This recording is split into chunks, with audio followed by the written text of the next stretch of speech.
reminder of our top stories. The House of Representatives indicts aviation minister over the 2 armored cars purchased for 643 million naira. Mrs. Stella Odua fires back, says she's disappointed at the House report against her. Finance Minister Ngozi Okonjo-Iweala presents the 2014 budget to the National Assembly. And 2 men are found guilty of murdering a soldier, Lee Rigby, outside Woolwich Barracks in southeast London.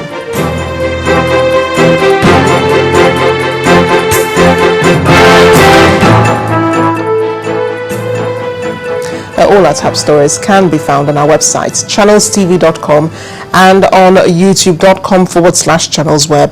But to get us on the move, visit m.channelstv.com to view us live on your mobile device. You can also download the Channels TV app for Android, iOS, and Windows phones from their respective stores. We'll go a step further now and interact with the Eyewitness feature on our Android and Windows 8 platforms.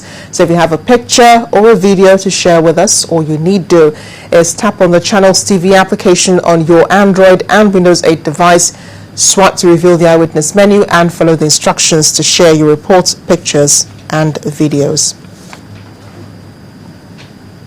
Well, as a strike by the Nigerian Medical Association enters its second day, the Edo State Governor, Adams Oshomole, has described the action as illegal, ill-advised, and a blackmail of the leadership of the country. Governor Oshomole, who was once a Labour leader himself, noted that the NMA's insistence on all its affiliate bodies joining the strike negates all known Labour laws. The governor was speaking when he met with leaders of the state chapter of the Medical Association at Government House, Benin City, the state capital. Before you resort to solidarity action, the people who are themselves directly involved in a particular dispute make choose on their own to first go on strike. And if after some time you feel that no one is listening and therefore you need to reinforce them by way of solidarity, subject to the provisions of the law, you could then decide to go on the second reaction to cause solidarity. I am not aware that you can just go on solidarity action just the same thing as those who are already involved in a particular dispute. But possibly what is to me, my comments is that if solidarity is the basis of your participation, why are doctors running private clinics who are also members of the Nigerian Medical Association, why are they not on strike on the basis of injury to one is injury to all? Therefore, I am unable to resist the conclusion that this strike, like some other ones, have been carefully designed to enrich private medical practitioners by shutting down public hospitals so that those who need medical help have no choice but to go to a private clinic. We have some of the members who are on strike for government work and work in private clinics. Let us now join Linda in Abuja for more on the news at 10. Hello, Linda. People's Democratic Party and members of the National Working Committee are right now meeting with the leadership of the PDP caucus in the House of Representatives in Abuja.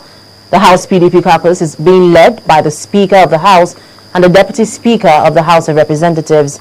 The meeting of the PDP governors is also ongoing in Abuja, and the governors are expected to join the lawmakers and the leadership of the party later today. A legal battle may be looming over the defection of 37 lawmakers of the PDP to the All Progressive Congress. Lawyer to the PDP and senior advocate of Nigeria, Joe Gazama, says the action of the lawmakers is contrary to the court order and the spirit of the Nigerian Constitution, and asks the Speaker of the House of Representatives to disregard their move.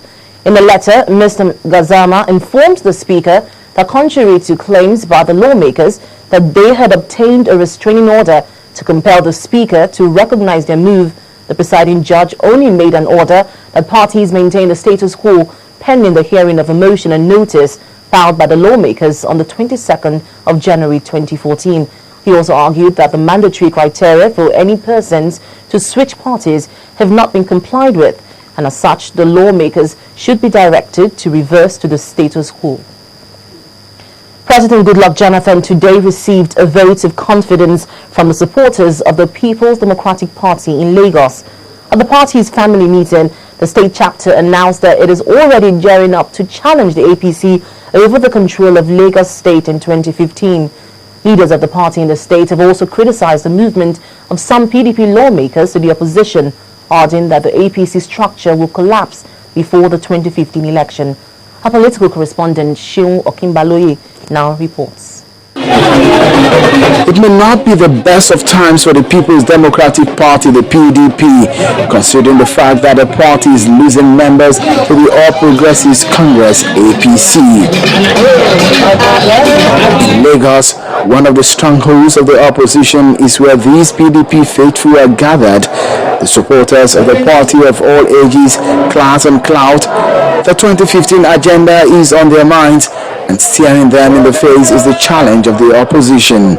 If such contractions of strong bedfellows will ever go into the next polls as a single entity, I foresee APC crashing like a pack of cards. It is certainly looking as an interesting game already, as the parties are at each other's neck over prominence in the nation's politics. I want you to join me as we pass a vote of confidence on our leader, President Goodluck Jonathan, and the leadership of our great party for their worthy stewardships so far, which is reflecting a steady march in our national development. Lagos may be the APC's major fortress in Nigeria's politics, but the PDP has highlighted a few things the APC government must fix. Above all, the PDP is working hard to take the APC out of prominence and control in Lagos. Well, we have a lot in stock, and we have showed this indirectly by influencing the federal government to do a lot of things for Lagos State, so that Lagosians will start to feel the impact of the PDP government even before we win the 2015 governorship election. We should begin to play the politics the way it should be played. One man, one vote, one woman, one vote, one youth, one vote. But ultimately, what most Nigerians will be looking for is ways to get the gains of democracy, no matter the political gladiators' differences. Seun Okinbaloye, reporting for Channels Television News. Away from politics, relatives of the victims of 8 persons killed at the Apo area of Abuja have given a 72-hour ultimatum to the federal government to pay the sum of 500 million naira as compensation and offer a public apology, saying that the victims were innocent. Representatives of the families and chairman of the National Tricycle and Motorcycle Association, Mr. Usman Goza, also demanded the unconditional release of the other members of the association detained by the Department of State Security Service. Our correspondent, Gloria Omezuki, reports. 3 months after the killing of 8 squatters at an uncompleted building in Apo area of Abuja over an alleged link with the Boko Haram Islamic sect, relations of the deceased have issued another ultimatum, this time to the federal government, to pay 500 million naira as compensation within 72 hours. At this public hearing, witnessed by the Attorney General, other public officers and some witnesses, the army is conspicuously absent. Some of the victims gave account of the September 20 killing, which they said it was a hastily executed operation, and the Senate has not kept to its promise to unravel the truth of the situation.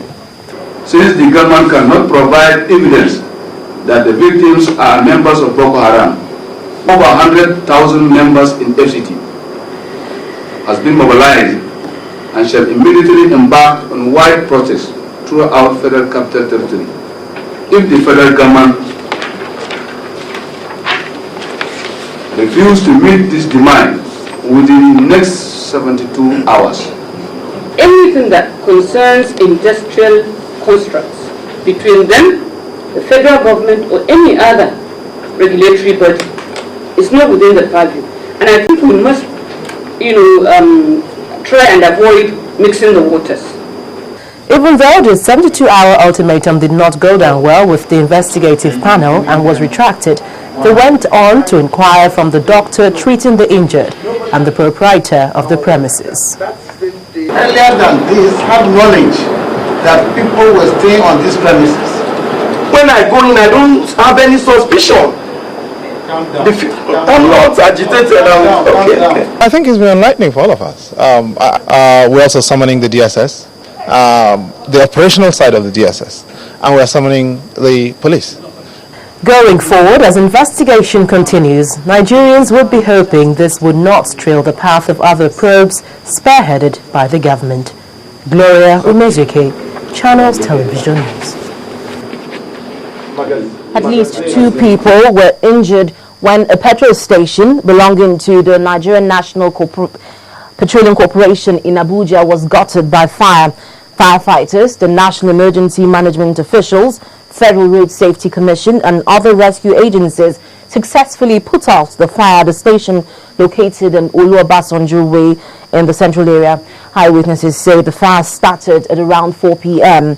On December 5th, the corn oil filling station opposite the NNPC headquarters in Abuja went up in flames as a tanker was discharging 33,000 liters of petrol.